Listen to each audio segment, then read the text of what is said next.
শিক্ষার দাবিতে আন্দোলন চলছে চলছে চলবে সরকারি শিক্ষা বাঁচানোর দাবিতে আইনসর আন্দোলন চলছে চলছে চলবে এই সর- এবং যারা এখনো ভর্তি হয়নি তাদের সরকারের যে নির্ধারিত ফি 240 টাকা তার 1 পয়সা বেশি নিয়ে ভর্তি চালু করা যাবে না।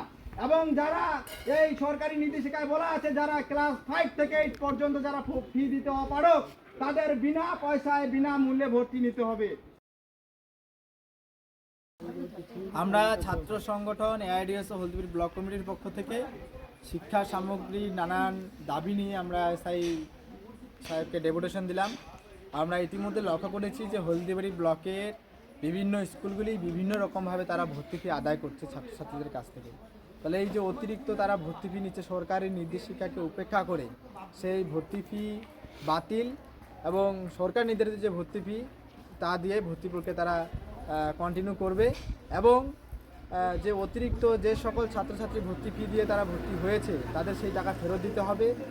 আর আমরা দাবি রেখেছি যে সকল ছাত্রছাত্রী দুস্থ এবং অপারগ সরকারি নির্দেশিকা অনুযায়ী তাদের সেই অপারগ ছাত্রছাত্রীদের বিনামূল্যে স্কুলে পঠন পাঠনের পরিবেশ দিতে হবে। এই দাবি নিয়ে এবং পর্যাপ্ত শিক্ষক নিয়োগ করার দাবিটাও রেখেছি আমরা। এই সমস্ত দাবি নিয়ে আমরা ব্লক প্রশাসনের কাছে আসলাম। আমাদের যে এসআই সাহেব আছেন তার কাছে আমরা দাবিগুলো তুললাম। তিনি আমাদের আশ্বাস দিলেন যে আমি খুব দ্রুত স্কুলগুলির প্রধান শিক্ষকদের নিয়ে মিটিং করে এর ভর্তি ফি নেওয়ার বিষয়টা নিয়ে এর একটা সলিউশন বের করব এই বলে আমাদের আশ্বস্ত করলেন। যদি সরকারি নির্দেশিকাকে উপেক্ষা করে 240 টাকার অতিরিক্ত ভর্তি ফি নেওয়া হয় তাহলে আমরা ছাত্র সংগঠনের পক্ষ থেকে ছাত্র এবং অভিভাবকদের নিয়ে হলদিবাড়ি ব্লক জুড়ে দুর্বার ছাত্র আন্দোলন গড়ে তুলব। ফলে স্কুলগুলির যে বেহাল পরিকাঠামো সেটার দায় যদি প্রশাসন ছাত্র এবং অভিভাবকদের উপর দিয়ে এড়িয়ে যায় সেটা কিন্তু আমরা ছাত্র সমাজ এআইডিএস ও ছাত্র সংগঠনের পক্ষ থেকে আমরা মানব না। ফলে এর দায় সমস্তটাই প্রশাসনের সরকারের, এর দায় কিন্তু সরকারকে নিতে হবে।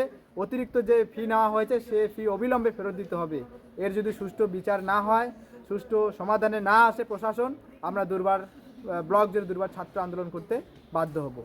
আমি এআইডিএস ও হলদিবাড়ি ব্লক কমিটির সম্পাদক রেজ্জাক সরকার।